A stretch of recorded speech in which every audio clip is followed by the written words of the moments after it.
Debt isn't always bad.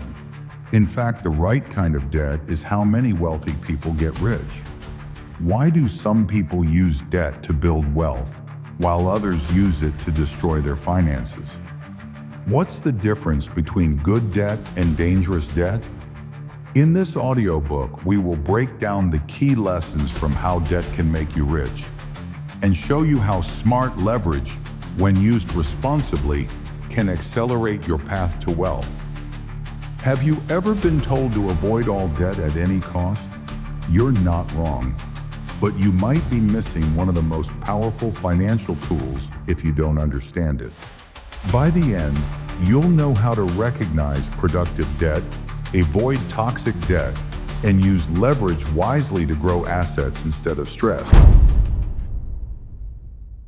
Picture this. You're sitting at a kitchen table somewhere in the United States late at night, scrolling through bank statements, credit card balances, student loans, a car payment, maybe a mortgage. The numbers feel heavy, and somewhere deep inside, a familiar voice repeats what you've heard your entire life. Debt is bad. Debt is dangerous. Debt will ruin you. Stay away from it at all costs. That belief is so deeply ingrained that most people never question it. Parents pass it down, schools reinforce it, media amplifies it, and society turns it into a moral judgment. Debt is failure. Debt is irresponsibility. Debt is weakness. But here's a truth that rarely gets spoken out loud. Almost every wealthy individual in modern America used debt to build their fortune. This audiobook begins by challenging a belief that may feel uncomfortable, not because it's wrong, but because it threatens what you think you know. Debt, when misunderstood, destroys lives. But debt, when understood and controlled, becomes one of the most powerful wealth-building tools ever created. Look around you. The skyscrapers defining New York City were not built with cash. The companies that dominate the S&P 500 did not grow by saving slowly. Real estate empires across California, Texas, and Florida were not created by avoiding leverage. They were built using strategic debt. The same system that keeps millions trapped is the system that quietly enriches the financially educated. So why does debt crush some people while elevating others? Why does it feel suffocating for the middle class, but empowering for the wealthy? Why are some people buried by it, while others seem to multiply money effortlessly with it? The answer is not income, it's not intelligence, it's not luck. The answer is understanding. Most people use debt emotionally. They borrow to consume, to impress, to escape discomfort, or to maintain a lifestyle they haven't earned yet. Debt becomes a crutch. It funds depreciation, not growth. And over time, interest quietly drains their future. The wealthy use debt strategically. They borrow to acquire assets. They use leverage to control cash-flowing systems. They let other people's money work for them, while inflation erodes the real value of what they owe. To them, debt is not a burden, it is a lever. This distinction changes everything. Think about the average American household. Credit cards are maxed out. Car loans stretch for years. Student loans follow people into their 40s and 50s. These debts produce no income. They generate no growth. They simply consume future earnings. This is what most people mean when they say debt is bad. And in that context, they're absolutely right. But now shift the lens. Imagine a real estate investor in the Midwest. They put down a small amount of capital, borrow the rest, and purchase a rental property. Tenants pay the mortgage. Cash flow arrives every month. Over time, the loan balance shrinks while the property value rises. Inflation silently reduces the real cost of the debt. Equity grows, wealth compounds. The same mechanism, borrowing, produces an entirely different outcome. Same tool, different understanding. Debt itself is neutral. It amplifies behavior. Used blindly, it accelerates destruction. Used intentionally, it accelerates growth. This audiobook exists to help you see debt clearly, not through fear, not through hype, but through financial reality. The United States economy itself runs on debt. Corporations borrow. Governments borrow. Banks create money through lending. The entire system is built on leverage. Yet individuals are told to avoid the very tool that powers the system. This contradiction is not accidental. Financial education is rare, and ignorance is expensive. There's a quote often attributed to Robert Kiyosaki that captures this perfectly. The poor and middle class work for money. The rich have money work for them. Debt is one of the mechanisms that allows money to work, but only when paired with discipline, cash flow, and education. This book is not about reckless borrowing. It is not about glorifying debt. And it is not about shortcuts to wealth. It is about control. Control over cash flow. Control over leverage. Control over time.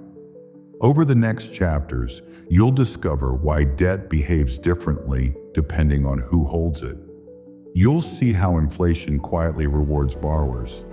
You'll understand why banks lend more easily to those who need it least. And you'll begin to see money not as something to hoard, but as something to position. If you've ever felt trapped by debt, confused by money, or frustrated watching others build wealth while you struggle, this audiobook will challenge you, but it will also empower you. Because the goal is not to eliminate debt. The goal is to eliminate bad debt and learn to harness productive debt. And once you see the difference clearly, you will never look at borrowing the same way again. In the next chapter, we step deeper into this idea and expose the invisible line that separates debt that makes you poor from debt that quietly makes others rich. A line most people cross without ever realizing it exists. At first glance, all debt looks the same. Numbers on a statement, interest rates, due dates, monthly payments. From the outside, $1 borrowed for a vacation looks identical to $1 borrowed for a business. But beneath the surface, debt has two very different personalities. And understanding the difference between them is the turning point that separates financial struggle from financial strategy. Most people don't fail with debt because they borrow. They fail because they borrow without intention. They are never taught to ask what a loan will do for them. Will it grow income? Will it create cash flow? Will it increase long-term value? Or will it simply disappear the moment the money is spent? That single distinction determines whether debt becomes a trap or a tool. In the United States, consumer debt dominates everyday life. Credit cards fund lifestyle upgrades. Auto loans finance depreciating vehicles. Student loans often lead to degrees that don't meaningfully increase income. These debts feel productive at first. Education, transportation, convenience. But financially, they drain future earnings. They require payment without producing cash flow. Over time, they quietly tighten your financial freedom. This is what many financial advisors mean when they say debt is dangerous. And again, in this context, they are not wrong. Debt that consumes without producing is toxic. It demands repayment while giving nothing back. It steals tomorrow's income to fund today's comfort. But there is another face of debt, one rarely discussed outside wealth-building circles. This is productive debt. Productive debt is used to acquire assets that generate income, appreciate over time, or expand earning capacity in measurable ways. It does not rely on your labor alone. It creates systems that work even when you are not. Consider a small business owner in Texas who takes out a loan to purchase equipment that allows them to double production. The loan payment is covered by increased revenue. The debt funds growth. Or think of a real estate investor in Florida who uses leverage to acquire rental properties. Tenants pay the mortgage. Cash flow covers expenses. Equity builds quietly in the background. In these cases, debt is not a burden. It is a bridge between where someone is and where they want to go. The key difference is that the debt pays for itself. Most people never learn this distinction because schools teach avoidance, not strategy.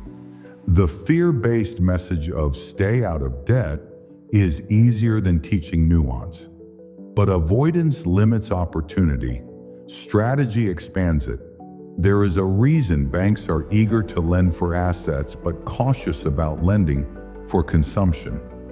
Banks understand the difference between productive and unproductive debt deeply. They are not moral institutions. They are mathematical ones. They lend where cash flow exists. They protect themselves by aligning loans with income-producing activity. And here's an uncomfortable truth. Banks are far more comfortable with you borrowing for assets than you are. Because they understand the system. They understand leverage. They understand that controlled debt creates growth. This is why wealthy individuals often appear comfortable with large amounts of debt. They are not reckless. They are strategic. They see debt as a lever, not a lifestyle. They ask different questions. Instead of how fast can I pay this off, they ask, how does this debt expand my income or assets? Of course, productive debt does not mean safe debt. Leverage amplifies both success and failure. Poorly structured loans, overconfidence, and lack of cash reserves can turn productive debt into disaster. This is why education and discipline matter. Debt must be controlled. Cash flow must be conservative. Risk must be respected. But fear without understanding is just as dangerous as recklessness. Avoiding all debt keeps many people permanently limited by their current savings. It slows progress to a crawl. It forces people to wait decades to do what leverage could do in years. Debt, in its productive form, compresses time. It allows you to control assets now instead of waiting to afford them outright. And time in wealth building is everything. There is a reason why inflation quietly benefits borrowers. As prices rise, the real value of fixed debt shrinks. You repay tomorrow's dollars with yesterday's value. When debt is tied to assets that rise with inflation, this effect compounds quietly and powerfully. This is not a loophole. This is how the financial system was designed. The tragedy is not that people use debt. The tragedy is that they use it without understanding its two faces. Once you recognize the difference, your relationship with money shifts. You stop fearing debt blindly and start evaluating it intelligently. You stop asking whether debt is good or bad, and start asking whether it is productive or destructive. In the next chapter, we'll explore how inflation and time quietly work in favor of those who understand leverage, and why long-term borrowers often gain an advantage that savers never notice until it's too late. Inflation is one of the most misunderstood forces in modern finance. Most people experience it as frustration, higher grocery bills, rising rent, increasing gas prices, and the uncomfortable feeling that money buys less every year. To the average household, inflation feels like an invisible tax. But to those who understand how debt truly works, inflation is something very different. It is a silent partner, a quiet ally, a force that, when paired with productive debt, slowly and relentlessly transfers wealth. To understand this, you have to change how you think about money over time. $1 today is not the same as $1 10 years from now. As inflation rises, the purchasing power of money declines. This is why salaries rise over decades, why homes cost more than they did in your parents' generation, and why the number on your paycheck alone tells you very little about real wealth. Now here's the insight that changes everything.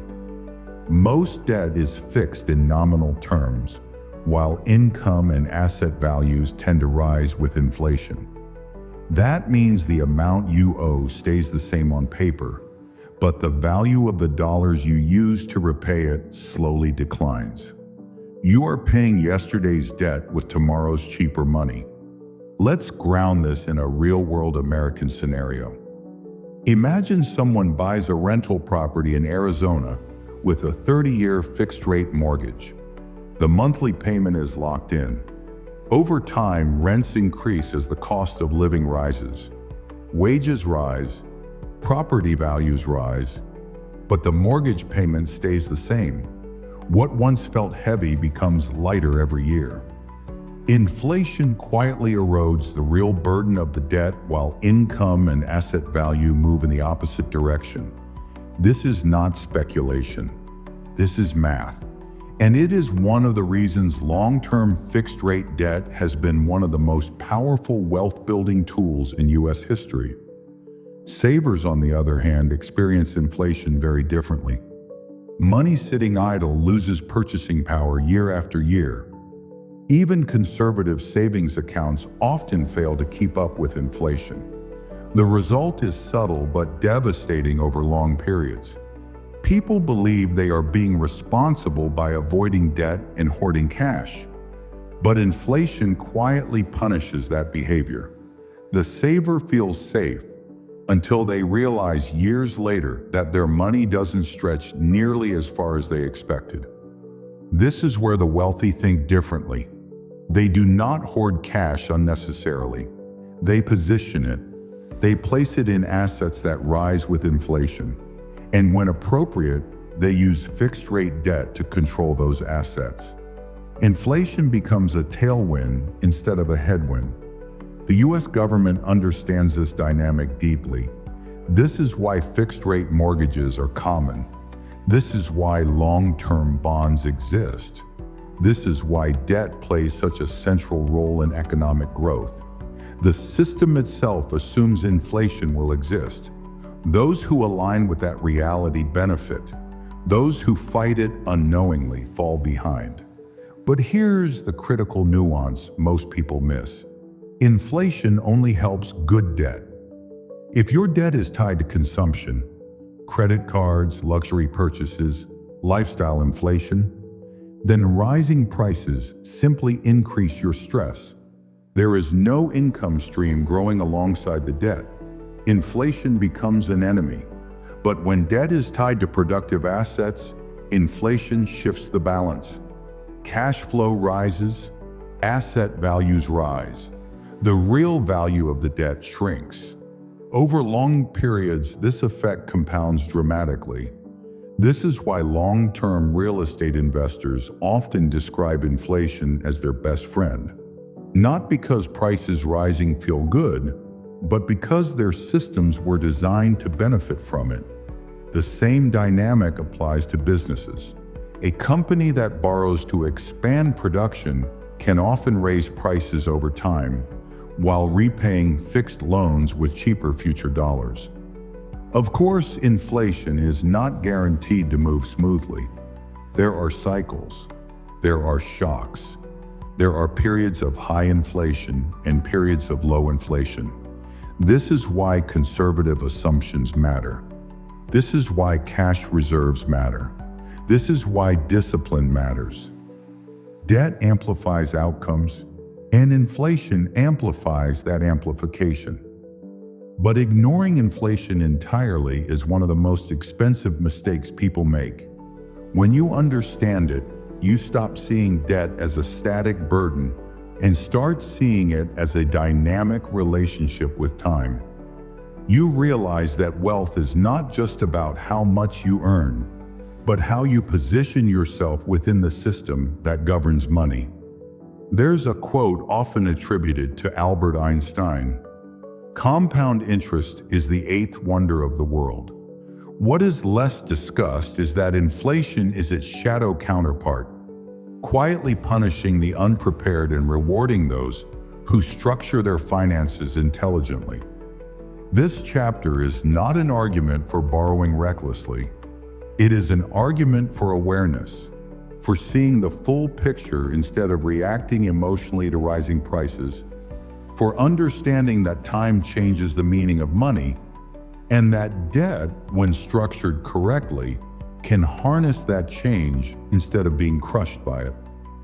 Now that you understand how inflation and time quietly shift the balance in favor of strategic borrowers, the next chapter will confront a dangerous misconception head-on: the belief that all leverage is risky, and why fear of leverage often keeps capable people permanently small while others scale effortlessly. Fear of leverage is one of the most deeply conditioned responses in modern society. The word itself triggers anxiety. Leverage sounds dangerous. It feels reckless. It carries the image of collapse, margin calls, and financial ruin.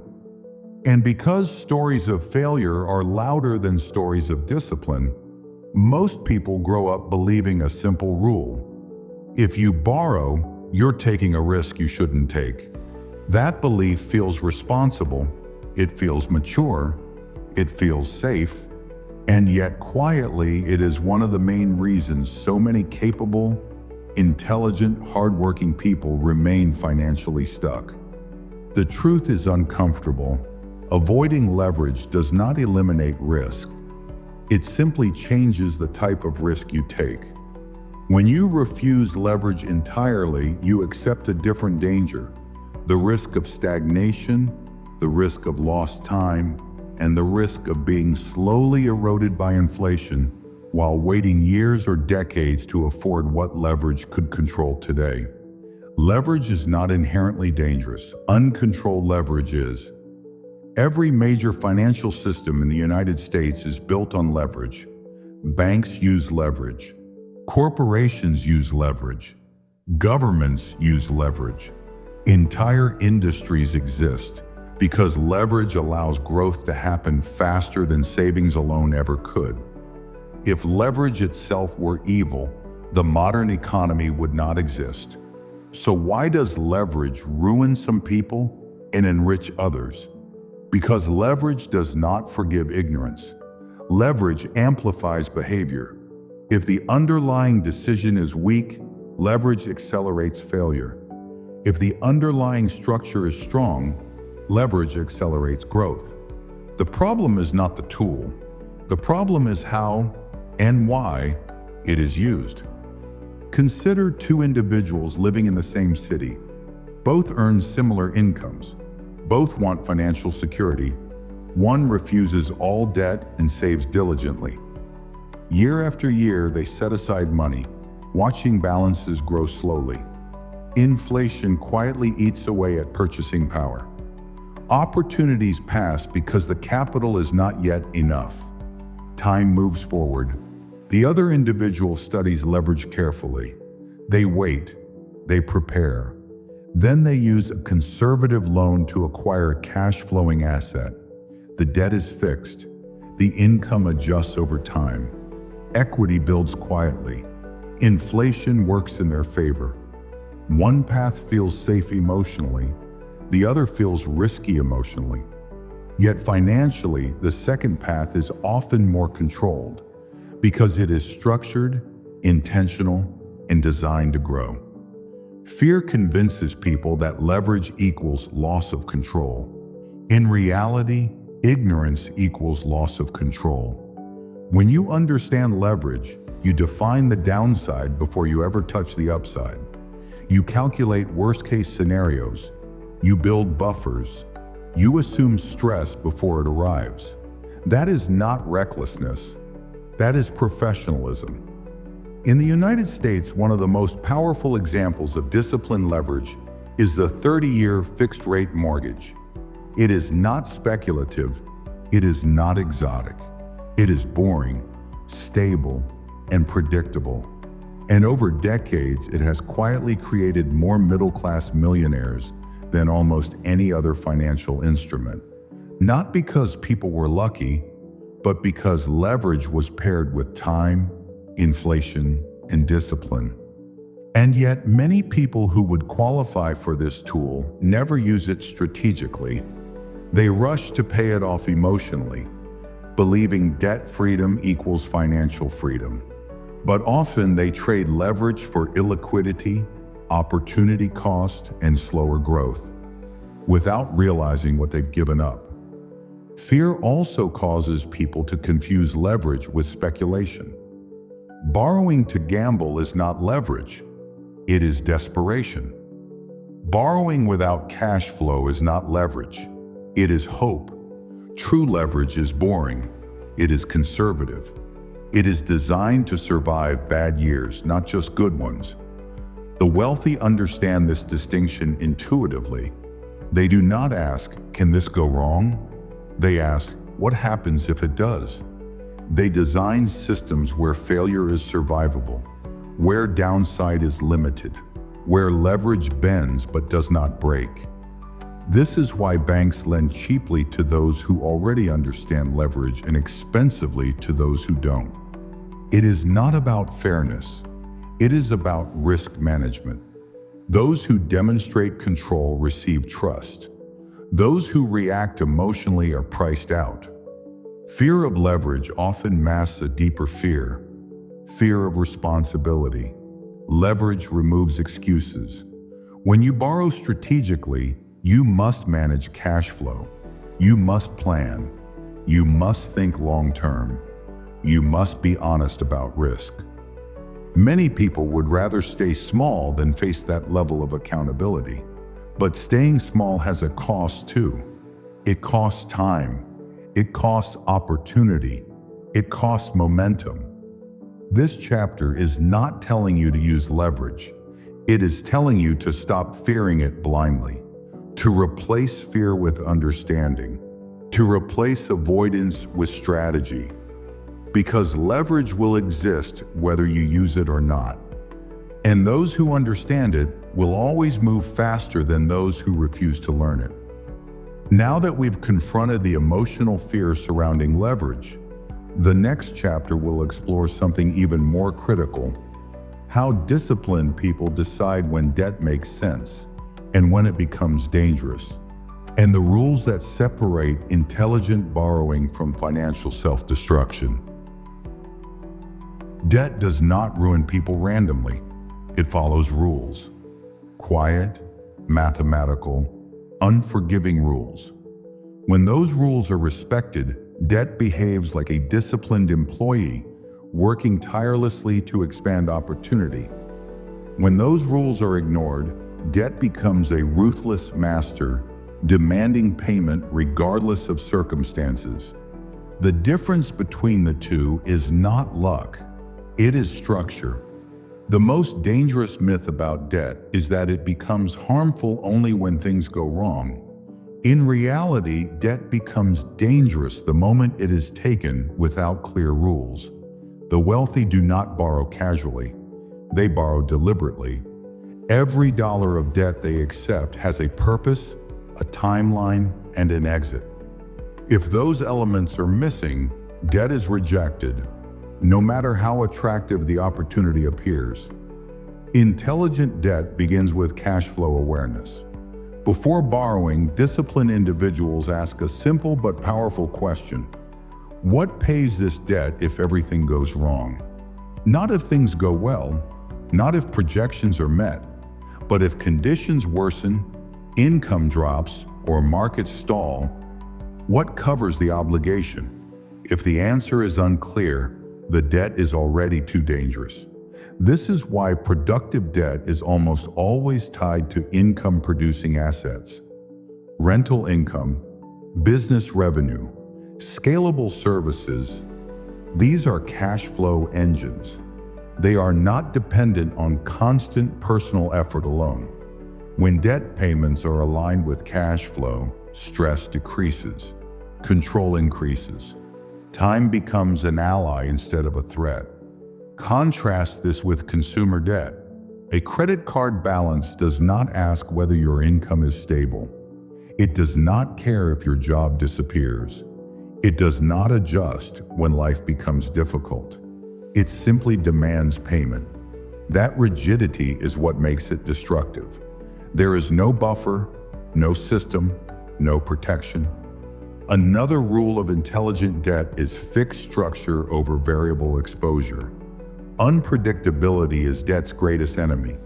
Fixed-rate obligations allow planning. They allow stress testing. They allow time to work in your favor. Variable debt introduces uncertainty into every future decision. This is why long-term fixed-rate borrowing has historically favored disciplined borrowers in the United States. Predictability creates power. Then comes the rule of margin of safety. Intelligent borrowers never borrow to the edge of their capacity. They leave room for error. They assume delays. They expect surprises. They build reserves. This is not pessimism. It is realism. Debt collapses people not when markets change, but when there is no room to absorb change. There is also a rule almost no one talks about openly. Debt must serve a long-term direction. Borrowing without a clear path leads to confusion and impulsive decisions. Disciplined borrowers know exactly what the debt is meant to accomplish: expansion, acquisition, scalability, or efficiency. When the objective is reached, the role of the debt is reevaluated. It is not emotional, it is strategic. This is why the wealthy often appear calm during economic uncertainty. Their debt is not reactive. It is planned years in advance. They know their numbers. They understand their exposure. They are not guessing. They are managing. Let's ground this in a real scenario. Imagine a small business owner in Ohio who borrows to expand operations. Before taking the loan, they calculate worst-case revenue. They build a cash reserve. They choose a fixed-rate structure. They know exactly how long the expansion needs to succeed. When the economy slows, they tighten expenses but survive comfortably. The debt does not control them. They control the debt. Now imagine another individual who borrows based on optimism alone. No buffer, no reserve, no plan beyond hope. When conditions change, stress explodes. Decisions become emotional. The debt tightens. This is not bad luck. This is bad structure. Intelligent debt is never impulsive, it is never emotional, and it is never rushed. This chapter is about replacing vague fear with clear boundaries. When rules exist, confidence grows. When confidence grows, debt becomes manageable. And when debt is manageable, it becomes powerful. In the next chapter, we'll explore how wealthy individuals think about risk differently and why their calm approach to debt allows them to scale when others freeze. Even during economic uncertainty, risk is one of the most emotionally charged words in finance. For many people, risk feels like danger, something to avoid, something that threatens stability. But for the wealthy, risk is viewed through a completely different lens. It is not something to fear blindly. It is something to measure, manage, and price. This difference in perception explains why some people freeze when opportunities appear, while others move forward with calm precision. Most people grow up believing risk means uncertainty, and uncertainty means danger. They are taught to seek guarantees, to wait until things feel safe, to avoid situations where outcomes are unclear. But the financial world does not reward certainty, because certainty rarely exists. It rewards those who can operate intelligently in uncertainty. The wealthy do not eliminate risk, they define it. They ask different questions.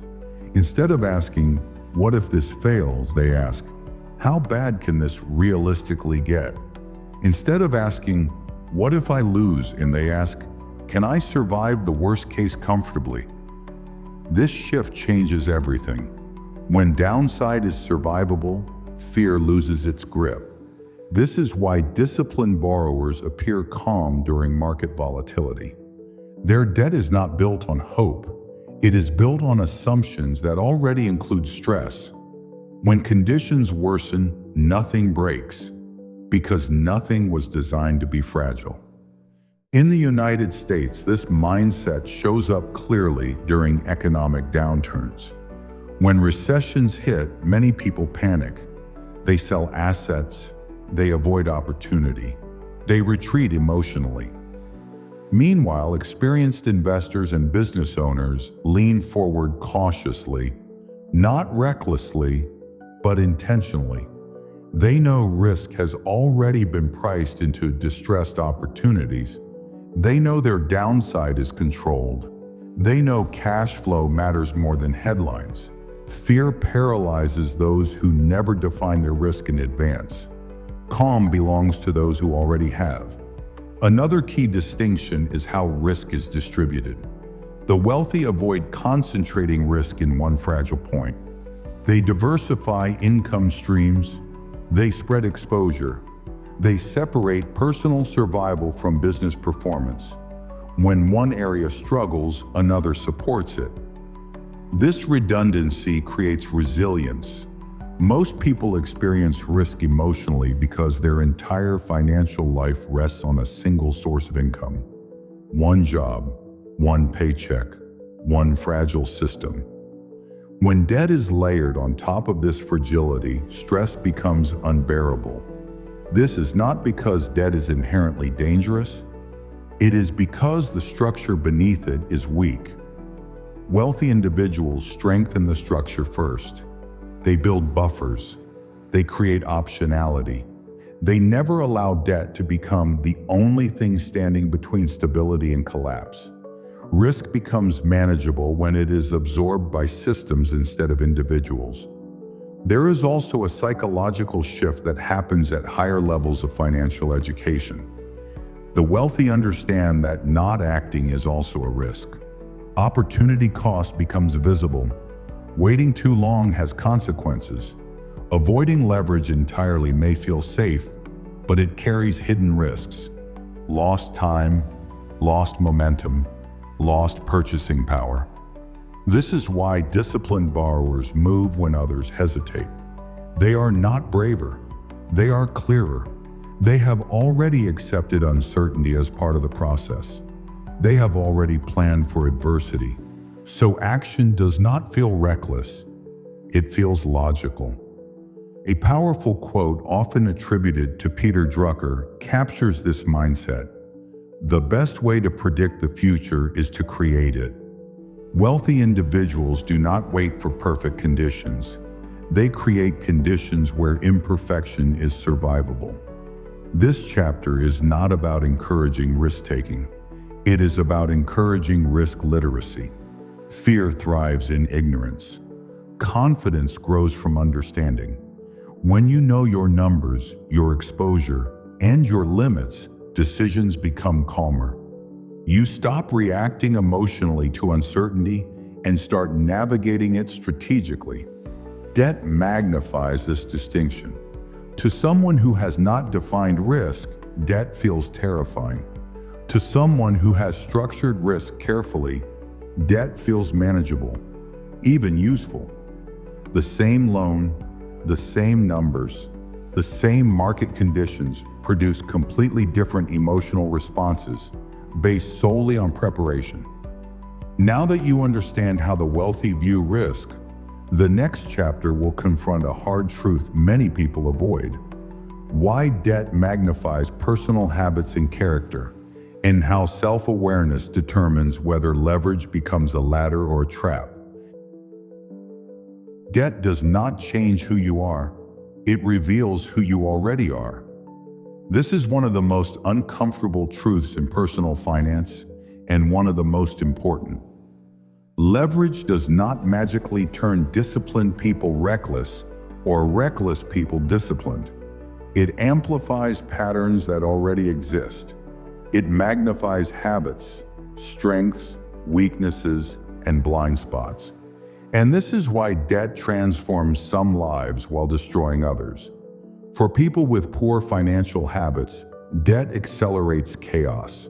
Missed payments become chronic. Impulse spending grows. Stress increases. Decisions become reactive.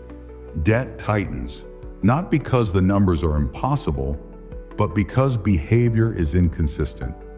Leverage exposes the cracks that were already there. For disciplined people, debt does the opposite. It sharpens focus. It forces structure. It encourages planning. It rewards consistency. Payments are anticipated. Cash flow is monitored. Reserves are respected. The same obligation that overwhelms one person becomes manageable, even empowering, to another. The difference is not income. It is self-awareness and discipline.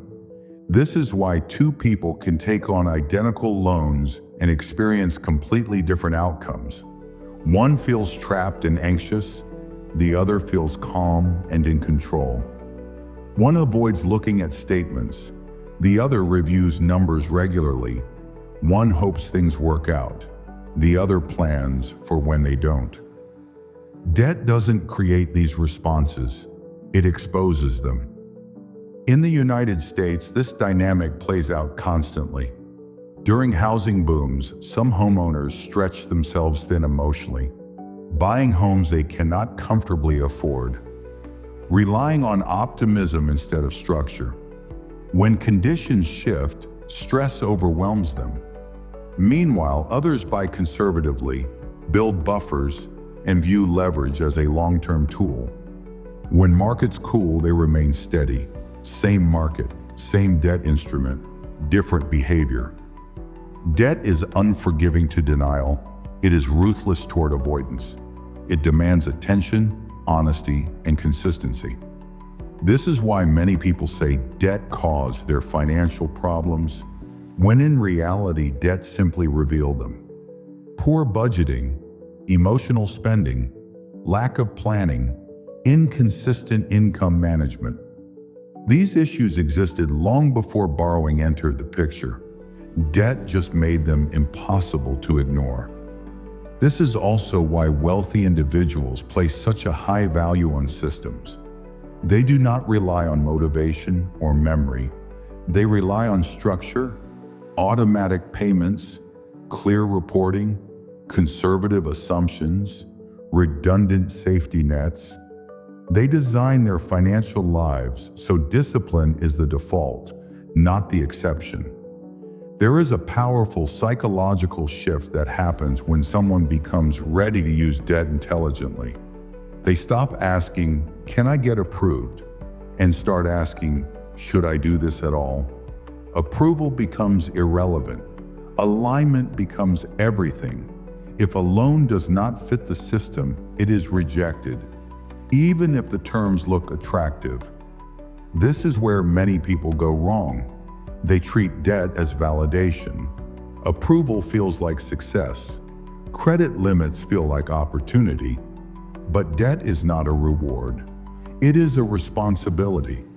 When treated as validation, it leads to overreach. When treated as obligation, it leads to precision. Debt also exposes emotional maturity.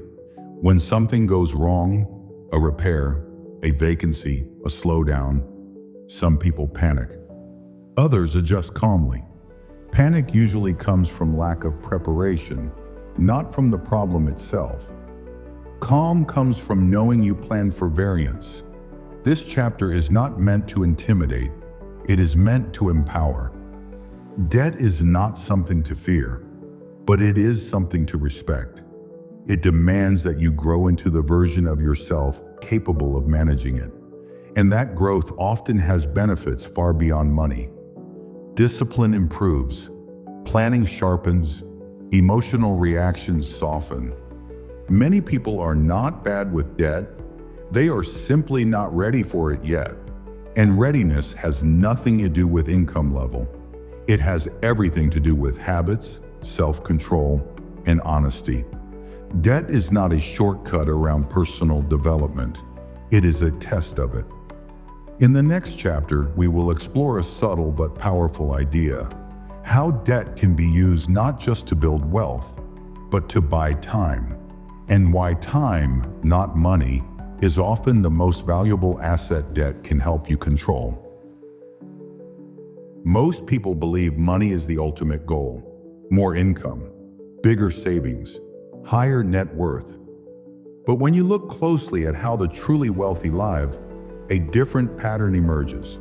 What they protect most fiercely is not money, it is time. Time to think, time to choose, time to wait, time to act deliberately instead of react emotionally. And one of the least discussed truths in finance is that strategic debt, when used correctly, can buy time, sometimes more effectively than cash ever could. Time is the one asset you cannot earn more of. You can increase income. You can rebuild savings. You can recover from losses. But time only moves in one direction. And this is where debt, surprisingly, becomes a powerful ally rather than a threat. Think about how most people use time in their working lives. They trade hours for dollars. Every month, income arrives only if they show up. Bills are due on fixed schedules. Pressure is constant. Decisions are rushed. In this environment, even good financial choices are often delayed because there is no breathing room, no margin, no flexibility. Now contrast that with someone who has used debt strategically to acquire income-producing assets. A rental property covers its own expenses. A business loan funds systems that generate revenue without constant oversight. Debt, in these cases, accelerates the creation of financial breathing space. The individual is no longer racing against the clock for every dollar. Time slows down, decisions become more thoughtful, stress decreases. This is the paradox most people never see. Debt, when structured correctly, reduces pressure instead of increasing it. Not immediately, not magically, but over time, as systems mature and cash flow stabilizes, debt shifts from being a demand on time to a protector of it. In the United States, this dynamic is visible across multiple wealth-building paths. Entrepreneurs use loans to build infrastructure instead of grinding endlessly through manual work. Real estate investors use leverage to control properties today instead of waiting decades to save enough cash. Even large corporations borrow not because they lack money, but because borrowing allows them to deploy capital more efficiently and keep optionality. Optionality is power, and optionality is built with time. Without time, people accept bad deals. Without time, people sell too early. Without time, people overwork and underthink. Debt, when used intentionally, can create time buffers that change behavior. A person with margin does not panic at the first sign of trouble. A person with reserves does not rush into poor opportunities. A person with flexibility can wait for quality instead of chasing urgency. But this only works when debt is tied to systems, not consumption. Buying time does not mean escaping responsibility. It means shifting responsibility from frantic effort to structured planning. When debt funds lifestyle, it steals time. When debt funds leverage, it creates it. This is why the wealthy often appear patient. They are not smarter. They are not luckier. They simply operate in a time-rich environment. Their debt is structured to give them room to think, to negotiate, to adapt, to wait out cycles. There is a quiet confidence that comes from knowing you are not racing the calendar. That confidence changes decisions. It allows long-term thinking. It enables strategic risk-taking. It reduces emotional reactivity. And over years, that difference compounds more powerfully than almost any financial metric. This chapter reframes the role of debt entirely. It is not about acquiring things faster, it is about changing the pace of your life. When time pressure decreases, clarity increases. When clarity increases, outcomes improve. But this power cuts both ways. Debt that is poorly structured steals time ruthlessly. It forces constant attention. It accelerates stress. It turns months into emergencies. This is why intention matters more than numbers. Two people can owe the same amount and live in completely different emotional realities based on how that debt interacts with time. Debt that buys time is strategic. Debt that steals time is destructive. The difference is not subtle, but it is often invisible until years have passed. In the next chapter, we will confront one final misconception: the belief that debt-driven wealth is only for corporations and elites, and why ordinary individuals, when educated and disciplined, can use the same principles without becoming reckless or overwhelmed. One of the most paralyzing beliefs around money is the idea that strategic debt is reserved for corporations, banks, or already wealthy elites.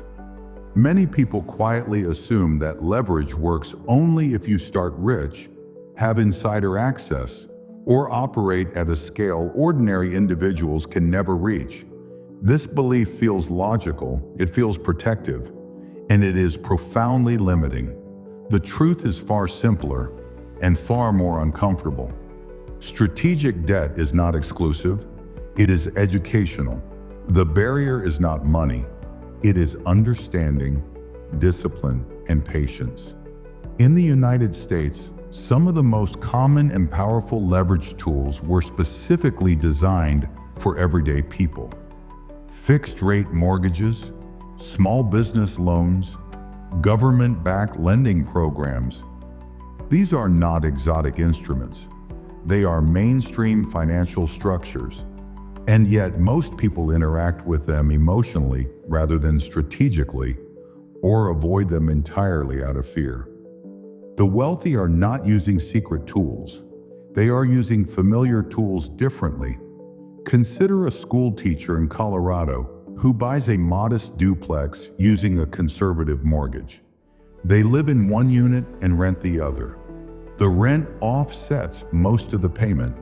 Over time, income rises, equity builds, and options expand. This is not a billionaire strategy. It is a literacy strategy. Or think of a small online business owner in Georgia who uses a loan to automate operations. Instead of working endless hours, they build systems. Revenue becomes less dependent on constant effort. Time frees up, stress decreases. Again, not elite access, just intentional structure. What separates success from failure here is not starting position. It is behavior under obligation. People who succeed with debt are not fearless. They are cautious. They assume delays. They plan conservatively. They resist lifestyle inflation. They treat debt as responsibility, not entitlement. Most people fail with debt because they confuse availability with affordability. Approval feels like permission. Limits feel like opportunity. But discipline means saying no even when access is granted. This is where ordinary individuals often struggle, not because they are incapable, but because they were never taught restraint as a skill. There is also a cultural narrative that glorifies being debt-free as the ultimate sign of success. And for many situations, that is healthy and appropriate. But taken as an absolute rule, it becomes a ceiling. It prevents people from learning how systems work. It keeps them dependent on linear income. It discourages experimentation with leverage under controlled conditions. Debt-free does not automatically mean financially free, and leverage does not automatically mean reckless. The real distinction is whether debt expands options or restricts them. Whether it increases flexibility or tightens it, whether it buys time or steals it. These outcomes are not reserved for the wealthy. They are available to anyone willing to learn, plan, and act with restraint. Another reason this myth persists is visibility bias. We see the spectacular failures, the foreclosures, the bankruptcies, the headlines. We do not see the quiet successes, the families who used leverage conservatively, paid down debt gradually, built equity patiently, and improved their financial position without drama. Those stories rarely trend, but they are everywhere. This chapter is about removing the psychological barrier that says, "This is not for people like me." That belief is often the final obstacle, because once you accept that these tools are not exclusive, responsibility shifts inward. Fear can no longer hide behind excuses. Growth becomes a choice, and that choice does not require boldness. It requires humility. It requires learning. It requires restraint. Debt is not a privilege of the rich. It is a test of readiness. In the final chapter, we will bring everything together: fear and strategy, leverage and discipline, time and intention, and confront the ultimate question: how to decide personally and honestly whether debt should play a role in your path to wealth, and how to move forward without regret or recklessness. This is the moment where everything slows down, where theory steps aside and honesty takes center stage. Because after understanding how debt works, how inflation shifts its weight, how leverage amplifies behavior, how risk is structured, how time is bought, and how ordinary people quietly use these tools every day, one question remains: should debt play a role in your life at all? This chapter does not answer that question for you. It teaches you how to answer it for yourself without fear, without hype, and without regret. The most dangerous mistake is not using debt, and it is not avoiding debt. The most dangerous mistake is using debt without self-awareness. Debt is not a moral decision, it is a strategic one, and strategy must align with temperament, discipline, and stage of life. Some people are not ready for debt, not because they are incapable, but because their systems are not yet strong enough. Others are ready but remain frozen by fear, repeating rules they never questioned. There is no shame in either position. There is only consequence in dishonesty. Debt demands clarity. It asks whether you can plan beyond optimism, whether you can tolerate discomfort without reacting emotionally, whether you can delay gratification while managing obligation, whether you can look at numbers regularly instead of avoiding them.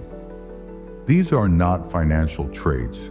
They are behavioral ones. This is why debt becomes a turning point in people's lives. For some, it accelerates growth. For others, it exposes habits that must change first. In both cases, debt forces evolution.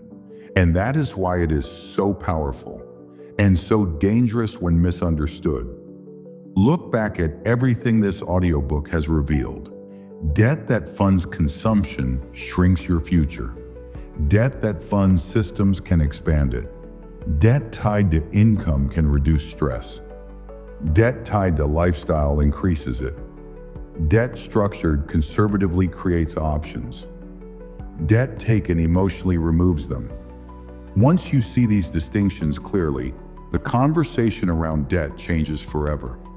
It stops being about good or bad. It becomes about fit.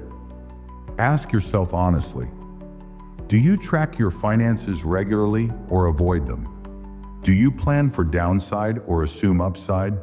Do obligations motivate you to structure your life better or overwhelm you?